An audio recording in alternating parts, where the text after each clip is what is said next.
All right, gang, so we got a little workout for you. Now, as you can see, we have everything but the kitchen sink laid out here. So we're just gonna give you some different options to do for some of these different exercises that we're gonna show you. I'm gonna walk through each one, explain how to do it, then I'll send you a list of actually the time and reps and all that good stuff. So let's go through the workout first, and I'll just show you how to use different implements. So first thing we're gonna do is we're gonna do a valve slide Pike-up. Now, y'all seen these at the gym, but if you don't have your valve slides, paper plates work just fine. Or if you have a slippery surface, you can either use your socks or just grab a couple towels, okay? So first thing we're going to do, and I'm going to show you on the paper plates, is we're going to do our valve slide Pike-up. So I'm just getting my feet, kind of ball my feet on the paper plates here. I'm going to get down into a good plank position, good high plank position. So I got my core engaged, my back's flat, hands underneath my shoulders, my shoulder blades are locked in, and from here, I'm going to Pike up and out. And as you can see, I'm using my hips. So I'm trying to use my hip flexors and my core to pull my body in. As I go out into that full position, I'm not losing my arch, okay? From there, from our valve slide pikes, we're gonna go into our valve slide crunch.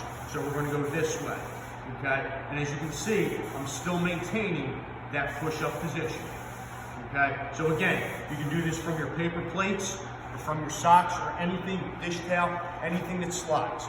Then the next thing we're going to do is a hollow body hold. Okay, so we're going to use our sandbag. Now, if you don't have a sandbag, the nice thing about the sandbag is it gives you a little weight and a little resistance. But if you don't have that and you're using a towel, you can always use a towel for this one. So how we're going to do this one is, let's just say you're using your towel. We're going to start, and we want to get with our feet up, okay? And when our feet are up, we're pressing that low back towards the ground, so we're engaging our core. When you tighten up your stomach, wherever that position of your low back is, it stays there. It doesn't arch up, okay? So brace your core, keep that low back where it is. Take your towel, and you're gonna bring your towel, and you're gonna reach back at about a 45-degree angle. The reason it doesn't matter if you have weight or not is because what I want you to do is, I want you to pull this tail apart, okay? As I pull this tail apart, I'm actually engaging my lats, which are all part of the core complex. So that's gonna help me stabilize my pelvis. From here, I'm gonna lower down one leg at a time, but I'm still trying to really rip this tail apart as I do this. Now, obviously, if I have weight, it's gonna be a little harder because I have more weight there, but I'm still trying to pull that bag apart. So that's our sandbag hollow body holds. Next thing we're going to do is we're going to do a bear crawl kick out. So you don't need anything for this one. But what you want to do is you want to get into a bear crawl or what we call bulldog position. So again, my hands underneath my shoulders, okay? My shoulder blades are in a good position. They're not rounded, they're not pinched. They're locked in tight. My core's engaged, my back's flat. And from here, I'm going to just get my head in a good extended position, and I'm going to drive one leg at a time. So what I'm looking for here is hip extension. I'm extending out of my hip joint, not my low back. So I'm not arching my back as I do this. I'm driving through my hip, maintaining my position. Head's in line with my spine. That's my bear kick out. Now next thing, if you have a jump rope, you're just going to go into your jump rope, right? Just a regular jump rope. If you don't have a rope, just stay there. You can alternate feet, side to side, rotate. Just imagine you have your jump rope, so you don't need the jump rope for that one. Then we're going to use, for this next one, it's our punch uppercuts, okay? If you don't have dumbbells, you can use just anything with a little bit of weight. Steph brought me some cans of soup and sauce. Okay, so anyway, we're in a good tight position here, and we're just going to punch. So we can go this way, where we're just uppercutting, or you can throw combos. 1, 2, uppercut, 1, 2, uppercut. And then you can switch. 1, 2, uppercut, or go 1, 2, uppercut. So again, you can use cans, you can rapid fire, you can throw combos, or if you don't have cans, you can just grab a couple of your light dumbbells, and you can do that same thing, or uppercuts, however you want to do that, okay? Then the next thing we're going to do is a kettlebell swing. Now a lot of you may have kettlebells at home, but if you don't, you can use just a simple household item, okay?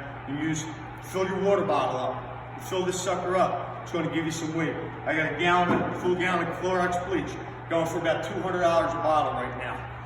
So you can do this one arm, okay? You can do this two arm, just depends on what you feel comfortable with. You can switch arms. So do some reps one arm, do some the other arm. But the idea when we're doing our kettlebell swings is first, when we go to pick that bell up, we're driving the hips back. You notice I'm keeping my back in a neutral position. I'm not arched, I'm not rounded. I'm flat neutral. I'm going to grab my kettlebell out in front of me. I'm going to hike it back, fire through my hips. I'm going to punch my hips forward. And as you can see at the top, I'm maintaining my plank position. I'm not trying to lift this with my arm. It's not a front raise. It's a thrust. It's a hip extension. And as I get to the top, I'm in that plank position. I'm catching this kettlebell here. I'm not letting it swing out of control over my head. So again, you can do both arms. You can switch arms. You know, whatever you need. Just get something heavy. And if you don't have any of that, but you have a heavier dumbbell, use a dumbbell. You can do the same thing. Then the next thing is a sandbag pull through. So again, you can use a duffel bag for this one, okay? The pull through goes this way, where we're gonna reach under, grab our bag, and slide through, okay? If you don't have a heavy bag, then you can always get either your Clorox bleach or a dumbbell.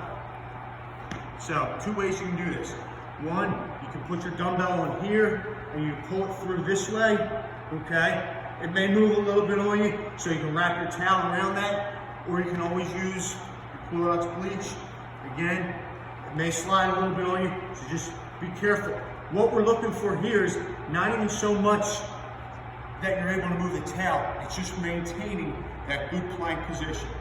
And then the last one we're going to do, and you don't need any weight, is just a lateral toe touch.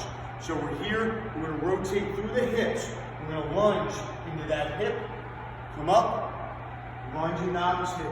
See my foot's rotating, I'm rotating my pelvis, I'm keeping my weight back in my heel, my hips back, knee behind the toe, up, down, up, down, up, down. There's your workout.